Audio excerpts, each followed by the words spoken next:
দুবছৰ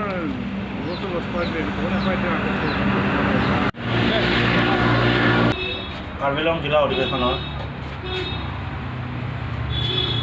অধিৱেশন পাতিবলৈ গৈ আছোঁ। সেইটো কাৰণে স্থান আৰু ডেটটো ঠিক কৰিবলৈ কাৰণে এই সভাখন পতা হৈছে আৰু লগতে যিসকল আমাৰ আপলোড জইন কৰিব সেইখিনিৰ বিষয়ে আলোচনা কৰা হ'ব আজি।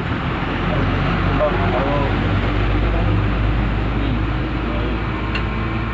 NC-টো আমাৰ এখন সমিতি গঠন কৰিব লাগে, সেই বিষয়ে অলপ আলোচনা কৰা হ'ব। সভাৰ উদ্দেশ্য এইখিনি। কাৰ্বি আংলং জিলাৰ সভাপতি শ্ৰী দিগন্ত মহন্ত নমস্কাৰ। আমাৰ লগত উপস্থিত আছে কাৰ্বি আংলং জিলাৰ উপদেষ্টা শ্ৰী ৰবীন বৰুৱাদেৱ নমস্কাৰ। তাৰপিছত আমাৰ লগত উপস্থিত আছে শ্ৰী চেমসিং উপদেষ্টা চাৰ্চিং দেৱ, কেন্দ্ৰীয় কমিটিৰ সদস্য প্ৰসেন অংকাৰদা, চামসিং ইংকি,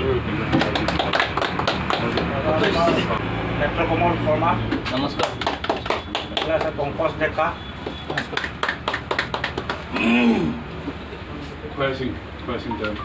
সিং তেৰাং,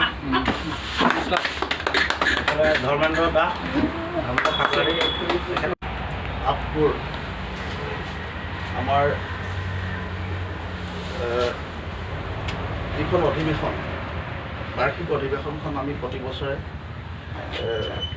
উদযাপন কৰিব লাগে আৰু এই বাৰ্ষিক অধিৱেশনতে আমাৰ যি দুবছৰীয়া কাৰ্যকালৰ যিটো প্ৰতিবেদনখিনি আমি আমাৰ কেন্দ্ৰীয় সমিতিক আমি যুগুত কৰি দিবলগীয়া হয় আৰু আমি কি কৰিলোঁ, আমাৰ জিলাখন কেনেদৰে চলি আছে সকলো বিষয়ে আলোচনা কৰি আমি কেন্দ্ৰীয় সমিতিক আমি দিবলগীয়া হয়।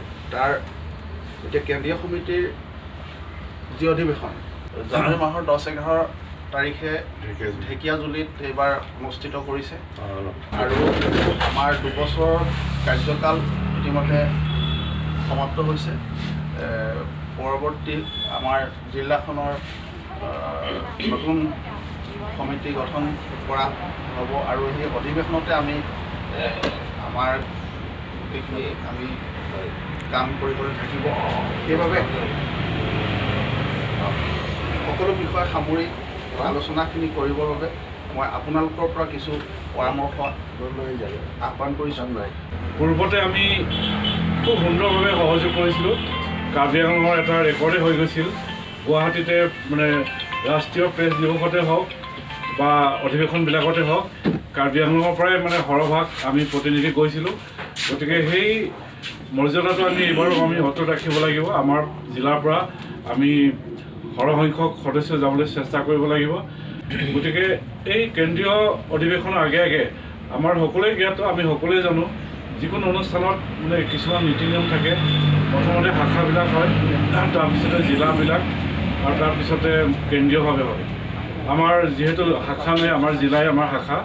গতিকে আমি কেন্দ্ৰীয় যিখন অধিৱেশন ঢেকীয়াজুলিত যিখন অধিৱেশন হ'ব 10-11 তাৰিখে, তাৰ আগতেই আমি আমাৰ জিলাখনৰ যিখন পূৰ্ণাংগ অধিৱেশন সেইখন অনুষ্ঠিত কৰিব লাগিব আৰু এই অধিৱেশনতে আমাৰ বিগত বৰ্ষৰ যিবিলাক কাম কাজৰ খতিয়ান বা আমি যিবিলাক আমাৰ যি নতুন সমিতি হ'ব সেই সমিতিসমূহ আমি তাতে বনাব লাগিব। নীৰৱে মানে আগবাঢ়ি গৈ আছিলে, কিন্তু সাংবাদিক এজনৰ কাৰণে এটা সংগঠন বহুত প্ৰয়োজন। প্ৰেছ ক্লাবেই হওক বা এই সাংবাদিক সংগঠনেই হওক, মানে সাংবাদিকসকলৰ যি নামেৰে নামকৰণ নহওক কিয় এটা সংগঠনটো লাগে। এতিয়া কিয় লাগে উদাহৰণ তেওঁ দি থৈ গ'ল বা আমি পাইছোঁ যে অলপ আগতে আমাৰ সংবাদ জগতৰ, গতিকে কথাখিনি খুব ভাল লাগিছে। সাৰমৰ্ম গুৰুত্বপূৰ্ণ কোনটো যে অনুষ্ঠপীয়াকৈ হ'লেও বহুত ধুনীয়াকৈ সুন্দৰকৈ পৰিপাটিকৈ শৃংখলাবদ্ধভাৱে যিটো সংগঠনৰ যিটো নিয়ম নীতি সেইমতে চলি যাব লাগে অনুষ্ঠপীয়াকৈ হ'লেও।